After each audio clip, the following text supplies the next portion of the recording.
आइए चलिए 2021 में एक बहुत प्यारा क्वेश्चन पूछा गया था, हम लोग इसको देखते हैं। अभी हम लोग एकदम बेसिक वाला टाइप कर रहे हैं, याद रखिएगा, धीरे धीरे लेवल बढ़ाएंगे।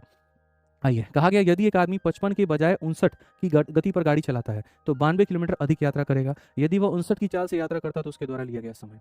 आप देखो, यहाँ से यहाँ पर स्पीड आप बढ़ा दियो तो स्पीड के बढ़ाने से टाइम कम होता है और स्पीड के बढ़ाने से डिस्टेंस बढ़ जाता है। मतलब अगर सेम टाइम हम रखेंगे तो डिस्टेंस क्या होगा, बढ़ जाएगा। जैसा मैंने आपको शुरू में यहाँ पर केस में डिस्कस किया था, मैंने कहा था पूरा टाइम स्पीड डिस्टेंस इसी के मेरे भाई यहाँ पर क्या होता है, इर्द गिर्द घूमता है। जो क्वेश्चन अभी हम लोग लगाने जा रहे हैं उसमें टाइम का जिक्र नहीं है, तो टाइम कॉन्स्टेंट है। टाइम कॉन्स्टेंट है तो स्पीड डायरेक्टली प्रोपोर्शनल होगा डिस्टेंस के।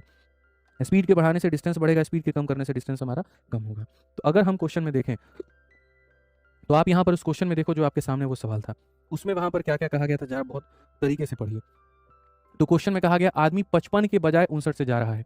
यानी अगर हमें स्पीड की बात करें तो पहले आपके सामने स्पीड हमारे सामने 55 से क्या हो गया, तो 59 हो गया।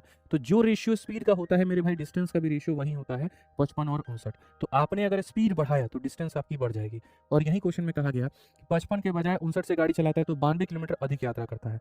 कितना यूनिट अधिक यात्रा किया आपने, 4 यूनिट। और 4 यूनिट का मान हमारे सामने कितना है, तो 92 किलोमीटर है। 4 यूनिट का मान कितना है, तो 92 किलोमीटर।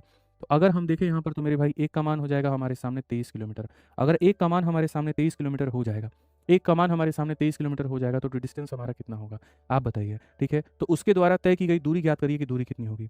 एक यूनिट का मान 23 किलोमीटर, तो 55 का मान हो जाएगा 55 इंटू मेरे भाई यहाँ पर 23 किलोमीटर। तो अगर हम देखें दूरी की बात अगर हम करेंगे, ठीक है, तो a man drive eight 59 instead of 55, ठीक है, and he travel 92 more, find the distance covered by man he travel at 59। जब वो 59 की रफ्तार से चल रहा था तब मेरे भाई दूरी बताओ। तो एक काम करो, यहाँ पर जब वो 59 की रफ्तार से चल रहा था, तो 59 की रफ्तार से चल रहा था तब दूरी उसने कितनी ट्रैवल की होगी, तो इतना यूनिट। एक का मान 23 किलोमीटर, तो उस समय जो डिस्टेंस आ जाएगा, तो 59 का मान कितना, तो 59 इंटू मेरे भाई यहाँ पर 23 किलोमीटर। आप इसको मल्टीप्लाई करिए बहुत तरीके से और देखिए कितना आएगा। तो 59 को 23 के साथ में गुना करोगे तो इट्स बेटर 59 को आप लिख दो 60 माइनस 1 इंटू मेरे भाई 23। यहाँ क्षेत्र के 18 छेदों 12 कितना, 1380 में से 23 को आप घटा दीजिए तो 1357 हो जाएगा। ऑप्शन नंबर ए जो है करेक्ट आंसर है। बात खत्म, ये हमारा आंसर है।